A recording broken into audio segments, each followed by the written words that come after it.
I definitely have a chip on my shoulder.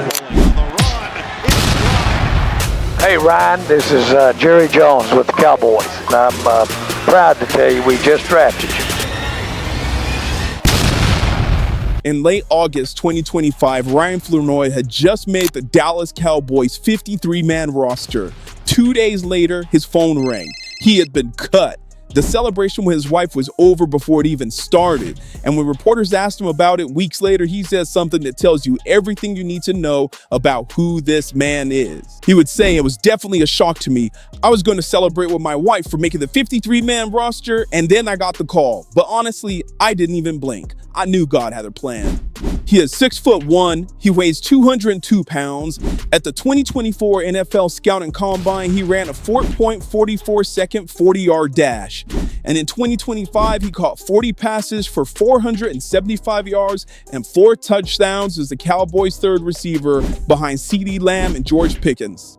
But what you probably didn't know is that Ryan Flournoy was a 0-star recruit out of high school. He didn't get a single Division I offer, not one. He went to a Division II school, tore his ACL, lost an entire season of COVID, transferred to a junior college, and attended 3 different colleges before anyone in the NFL knew his name. And that waiver scare, that wasn't even the hardest thing that happened to him. In this video, you're going to get the full story behind that waiver, find out how a national championship performance got him exactly 1 phone call, and learn why the Dallas Cowboys may have got the biggest steal of the 2024 draft. But before we break this down for you, do me a favor, hype the video and hit the subscribe button. And with that, let's go. So how does a kid from the south suburbs of Chicago with no stars, no offers, and no path end up catching touchdowns from Dak Prescott? Ryan Flournoy was born on October 27, 1999 in Hazel Crest, Illinois. If you don't know Hazel Crest, it sits about 25 miles straight south of downtown Chicago. Working class, quiet blocks, the kind of place where Friday night football matters but the scouts never show up.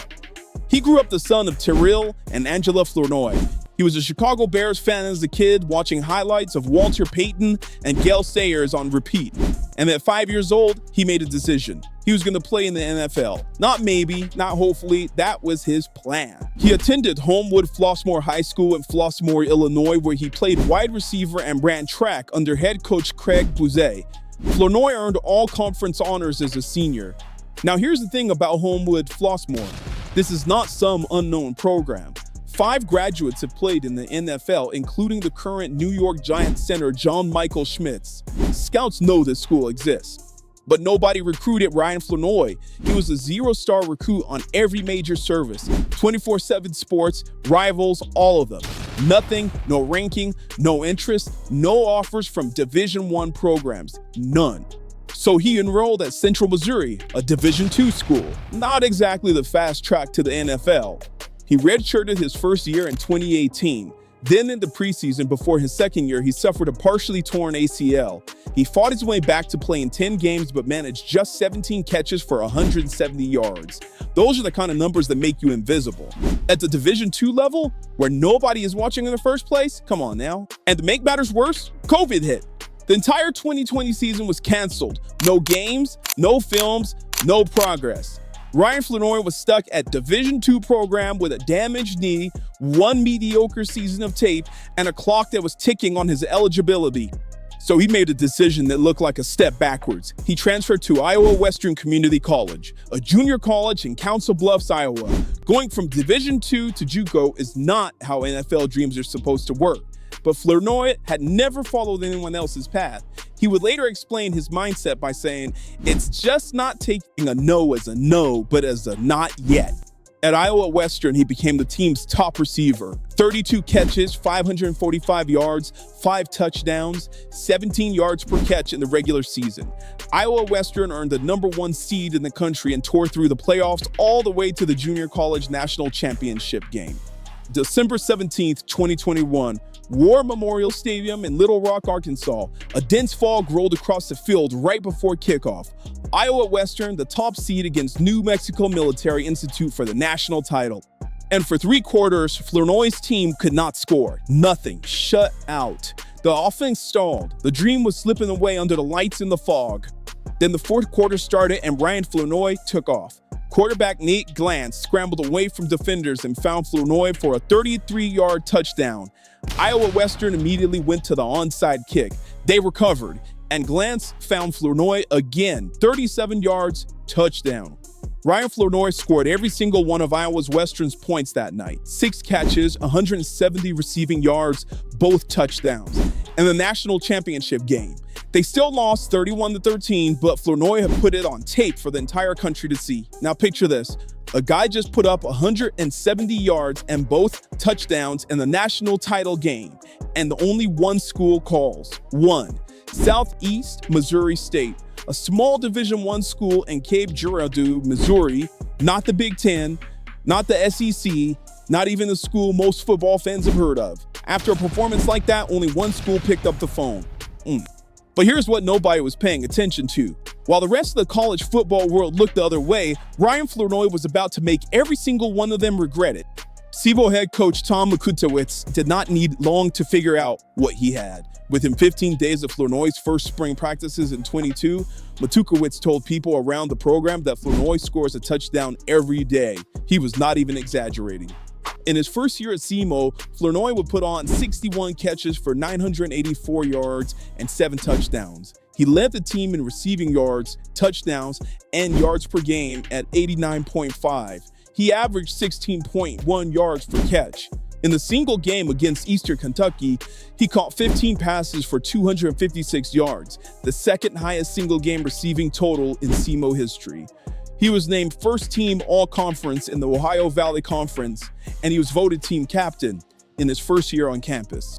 He came back for a second season in 2023 and was named on Bruce Feldman's freak list at the Athletics before the year even started.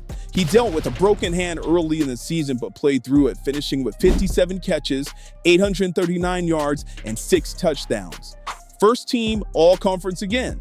Over 2 years at SEMO, Flournoy racked up 118 receptions for 1,823 yards and 13 touchdowns.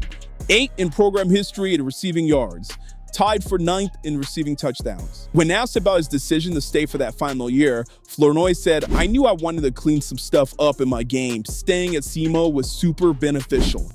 That decision changed everything. He earned invitations to the Hula Bowl, the East-West Shrine Bowl, the Reese's Senior Bowl, where he was only the second SEMO player ever to participate, and the NFL Scouting Combine, where he was just the third in program history. Makutowicz knew what was coming. The NFL is going to see what we've seen, he said, which is that Flournoy is a legitimate athletic freak, and I mean that in the good sense. At the Combine, Flournoy backed up every word. A 4.44-second 40-yard dash, a 39.5-inch vertical jump, 7th among all receivers, an 11-foot broad jump, 4th among all wideouts, 19 reps on the bench press, second most of any receiver there. His relative athletic score came in at 9.80 out of 10, ranking him 63rd out of more than 3,000 receivers tested since 1987. At the Senior Bowl, he posted the second fastest speed during the gauntlet drills, trailing only Florida State's Keon Coleman. The draft analysts still had their concerns. Lance Zerline at NFL.com wrote that Flournoy offers size and football character that is pro caliber, but he noted that the route running is undisciplined, and his lack of suddenness could hold him back against tight man coverage. The age worried people too. He was turning 25 in October, 3 colleges on his resume, a small school background against lower level competition. For a lot of teams, that was too many question marks. But not for Dallas. Cowboys Vice President of Player Personnel Will McClay called Flournoy big and fast and strong and physical, and said he really stood out and fit in at the Combine and at the Senior Bowl to show that he belonged with NFL-type players. The Cowboys had their eye on him. April 27th, 2024, day 3 of the NFL Draft. Ryan Flournoy is home with his family. Round 1 passed the day before, and then so did round 2, 3, 4, and 5. His living room would be quiet more than once that day. You see, the Washington Commanders called trying to recruit him. The Jacksonville Jaguars called too. But his dad described those calls as bringing up false emotions as the room went silent each time, waiting for an actual pick that never came. Then round 6 started. Pick 213. The Rams take wide receiver Jordan Whittington out of Texas, a receiver off the board, not Flournoy. Pick 214, Cincinnati takes an edge rusher. Pick 215, San Francisco takes a guard from USC. But then comes pick 216 and the Dallas Cowboys are on the clock. The phone rings. With the 216th pick in the 6th round, the Dallas Cowboys select Ryan Flournoy, wide receiver, Southeast Missouri State. He became the 16th SEMO player drafted in program history and the first one ever selected by the Dallas Cowboys. His mom could barely hold it together. She said, "We are honored and we are so blessed," she said. "I don't know if I have any more tears left to give." But his dad had a totally different reaction. He said, "They released the Kraken. He about to dominate." Now, if you're a Cowboys fan, you remember what happened next. Dallas has spent the 2024 draft building for the future. Tyler Guyton in the 1st round, Marshawn Nealon in the 2nd, Cooper Beebe in the 3rd, Maurice in the 3rd, Carson in the 5th, and then Flournoy in the 6th. The small school freak nobody was watching. His rookie year was quiet, 11 games, 10 catches, 102 yards. He did not play until week 5. Head coach Mike McCarthy had said Flo is definitely ready. He's been competing each week to be up. But behind the deep receiver room, that included Jalen Tolbert, Jalen Brooks, and the Jonathan Mingo trade, the opportunities were kind of limited. Flournoy spent that year learning, watching, and waiting. He said at that time, "I'm a person to grind. I don't want to get handouts. I always want to be on time. I always want to do the right thing." Then came 2025. New head coach Brian Schottenheimer and the George Pickens trade brought a legitimate number 2 receiver to Dallas. The depth chart was suddenly stacked. Lamb, Pickens, Tolbert, and Flournoy all fighting for snaps. And for Cowboys fans watching the preseason, Flournoy flashed. Schottenheimer said over the past 2 or 3 weeks, there's been no one that has played special teams more dominant than Ryan Flournoy. As a gunner, he's been unstoppable. He made the initial 53-man roster, but 2 days later, the Cowboys traded Micah Parsons to the Green Bay Packers and needed that roster spot. And guess what? Flournoy, he was waived. Could you guys imagine a kid who fought through a torn ACL, a canceled season, 3 colleges, and a 6th-round draft pick? He finally makes the team, and 48 hours later, it is gone. Any team in the league could have claimed him. He would have had no choice but to leave. But guess what? Schottenheimer pulled him into a meeting and told him, "Look, I want you back." He told him in Flournoy's words that he would be devastated if he was to go to a different team. Flournoy cleared waivers the next day and signed to the practice squad. 2 weeks later, he was back on the active roster for good. And then Cowboys fans got to see what this man is made of. Week 5 against the New York Jets. CeeDee Lamb is out with an ankle sprain. The offense needs somebody to step up. Flournoy caught 6 passes for 114 yards. Not garbage time yards either. 104 of those yards came in the first half. Dallas won 37-22, and Flournoy led the team in receiving. Dak Prescott grinned afterwards and said Flournoy has got what an old coach used to say, shit in his neck. Teammate George Pickens added, "It's just something he's been grinding for a long time." Then week 14 against the Detroit Lions on Thursday Night Football, Lamb goes down again, this time with a concussion. Flournoy stepped right back in. 9 catches, 115 yards. A 42-yard touchdown on the blown coverage that he turned into a full sprint to the end zone.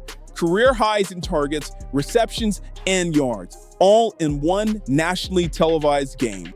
By the end of 2025, the zero-star kid from Hazel Crest had locked down the wide receiver 3 role that Jalen Tolbert could not hold on to. 40 catches, 475 yards, 4 touchdowns. Cowboys insider Mike Fisher said it plain on the Fish Report. God almighty, he loves football. When Flournoy switched his jersey from number 80, which he wore his rookie year as a tribute to Jerry Rice, to number 19, he did it with a purpose. "The real reason I got 19 is because Miles Austin and Amari Cooper," Flournoy said. "I just feel like I play like them.